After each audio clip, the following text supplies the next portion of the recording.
Hi, I'm Carola from Neuroarchitecture Studio. Great to have you here.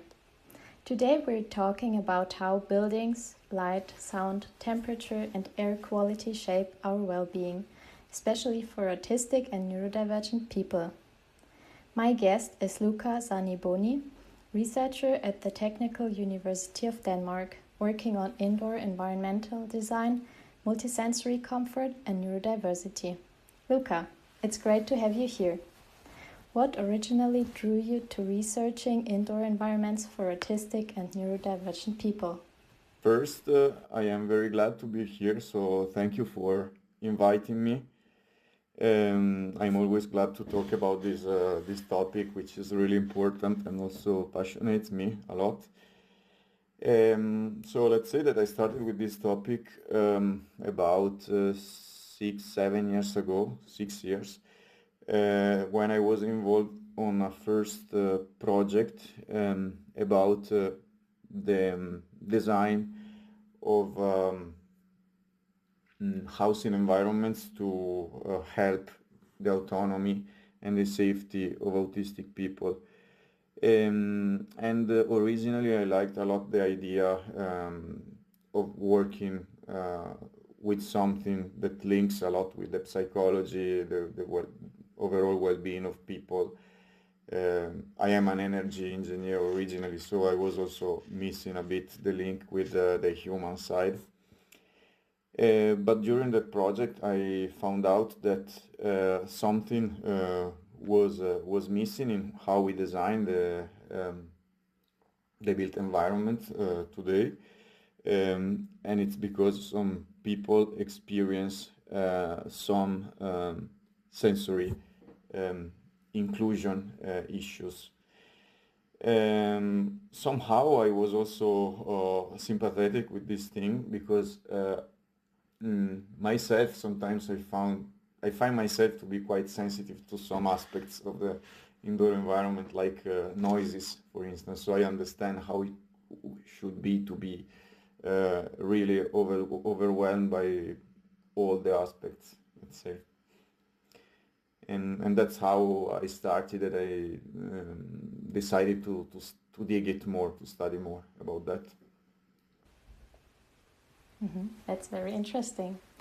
Was there a moment when you realized how powerful indoor environments can be for well-being? I think there are various moments in my career. First, I have a colleague that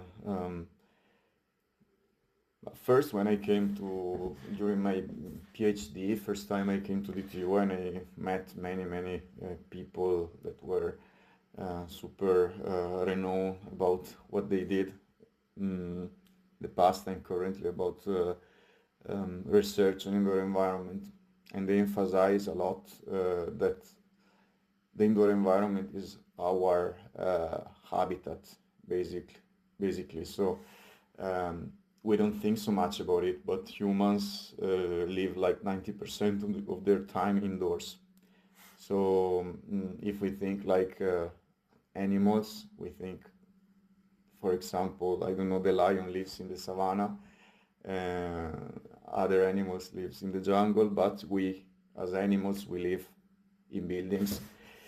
But on the other hand, the weird thing is that when we go to the doctor, for instance, they always ask us what we eat to assess our health, but they don't ask us how our habitat is, how our indoor environment is. And this is something that a colleague always says, Pavel Vargotsky, to tell his name. And so it affects a lot our health. We should be very careful how we design it. But there is also another important passage, that indoor environment can also improve our health. And this is something that I got to know when I worked for a period in the University of Trento with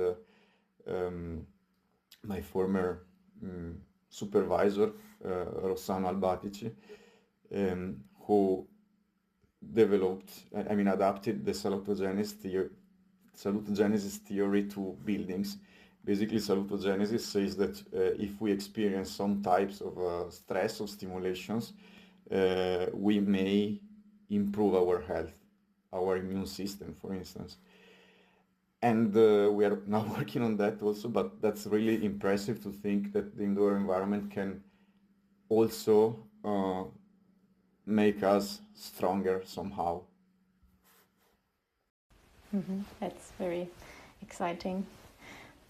How do autistic people typically experience indoor environments differently from neurotypical individuals? Okay, so basically what happens is that many autistic people have a different sensitivity. They can be, for instance, hyper or hyposensitive to the sensorial stimulations. And the sensorial stimulation is what links us to the outside, basically. So it is the bridge between the outside world and us as people. So what can happen is that, for instance, that little noises might be noticed, and the sensory gating, I give the example of noises, can be different. So if there is a lot of background noise, it's difficult to focus on someone talking. That's just an example, but this can happen with all the senses. For instance, some bright lights might be perceived as even brighter. And then another important aspect is that the sensorial patterns are sometimes different, because there is an aspect called synesthesia, and it's the crossover of senses, and it's around 30% of autistic people who experience this. And it means that some stimuli could affect some other sensorial areas. And I can give an example just to make this concept to be understood. When someone scratches a blackboard, we feel cold and pain, and this is a good example of synesthesia. We don't need to be that extreme. It could be also picturing an image or a color from a noise, and this also is something that many people experience. So all these aspects, so the single stimuli might be perceived as stronger or less strong, but also more interconnected.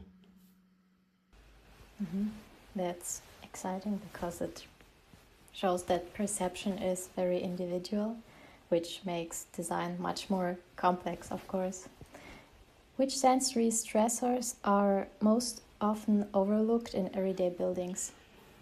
So let's say that many design standards focus a lot on temperature and odor quality. There is so many buildings, like workspaces, for instance, they have like mechanical ventilation, which is useful to have a control of the air quality and of temperature. Then light is also quite exploited, quite used, even though I think many times the daylight should be used more. What is sometimes overlooked, I think, is the acoustic, because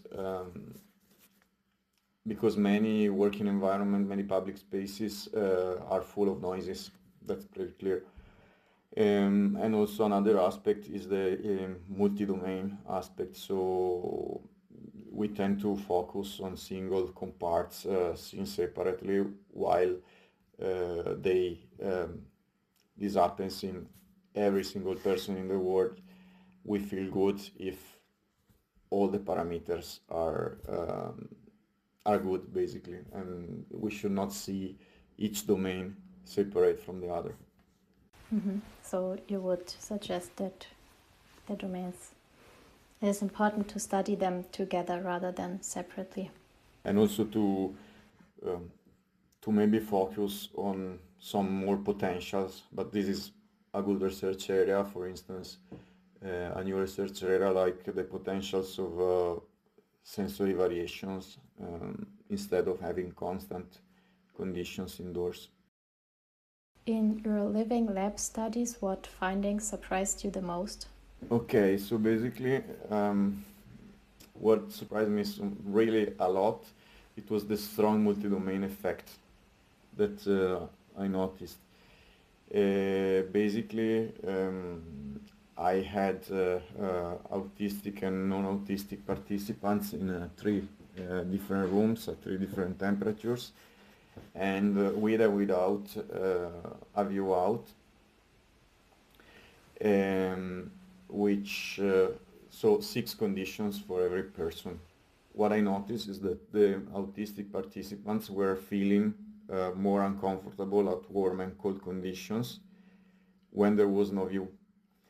Because when we had the view out, the access to a view out, so they were seeing trees outside, so it was like a natural view, was mitigating the discomfort sensation. So they were feeling better, much better, even though the temperature was the same. They were feeling better if there was a view. This emphasizes a lot that the multi-domain effect, so seeing the environment all together, not as separate pieces, is even more impactful for autistic people. Let's talk about light. What risks do you see in artificial lighting that ignores human perception? So there is something that regulates our rhythm. Everything in our life basically is regulated by light. The circadian cycle, for instance, is we have some receptors in the eyes that are activated by blue light, and they regulate the cycle of melatonin, the production of melatonin during the day. So they sleep and wake, our productivity during the day, how we sleep, everything. So if we stay always in a constant environment without daylight, without access to daylight, we might disrupt this circadian cycle, because basically we need, as humans, as beings, to have strong stimulation by blue light during the day, by daylight during the day, morning for instance, and then at night this should be much lower, so we fall asleep and the melatonin is produced.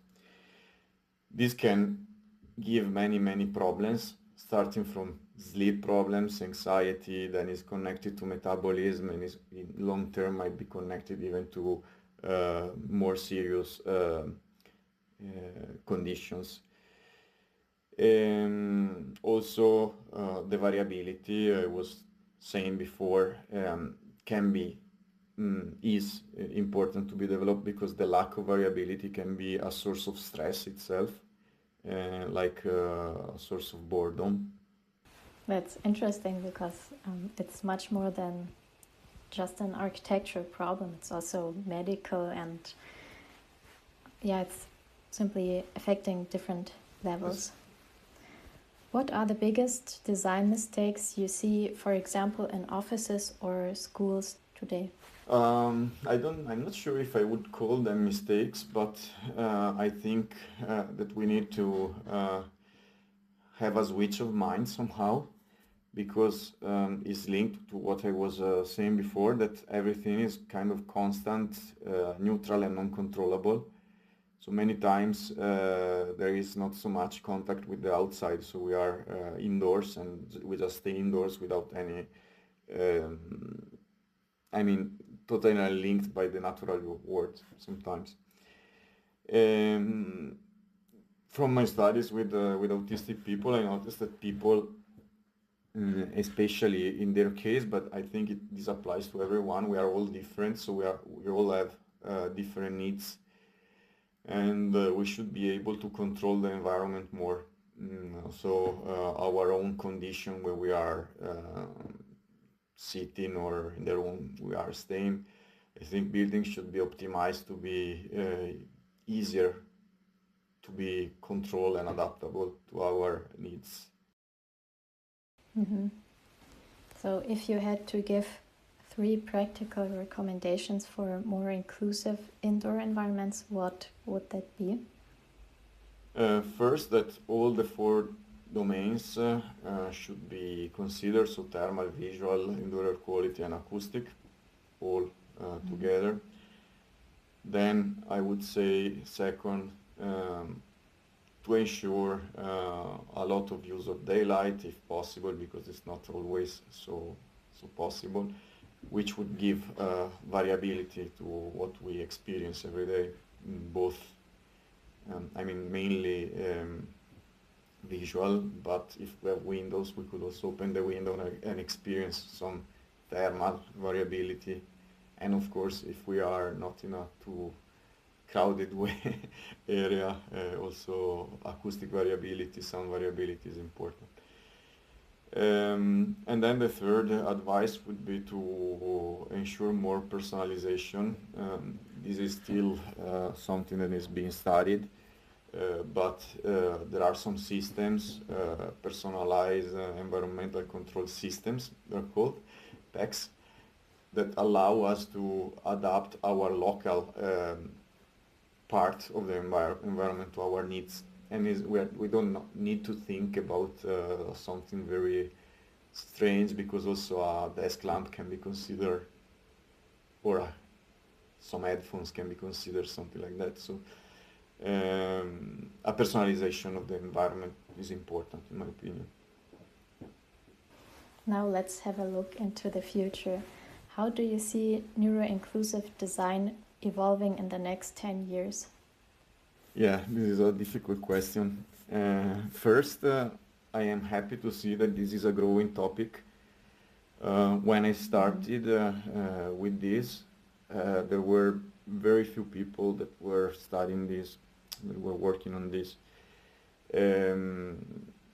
Now I can see, I mean, there were, and they were doing already a good job, but I can see that now in these 5-6 years, this has become much bigger, and many people, when I go to conferences or meetings, they are talking about this. Also new research groups working on this are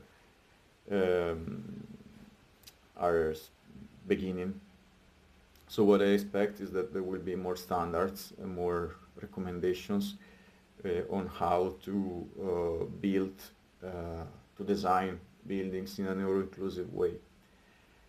And then I would, since what is quite clear is that, for instance, autistic people are very different one from each other. It's a spectrum, so we cannot never generalize. I imagine that an environment that is easier to be personalized will be implemented in many case studies, probably. What is the one thing you wish architects, designers, or employers would immediately change after listening to this conversation? I think first, I would hope that people work together more, talk in a more multidisciplinary way, because this is a very important approach in design, I think, because this involves not only architecture, not only engineering, but also psychology, medicine, many things.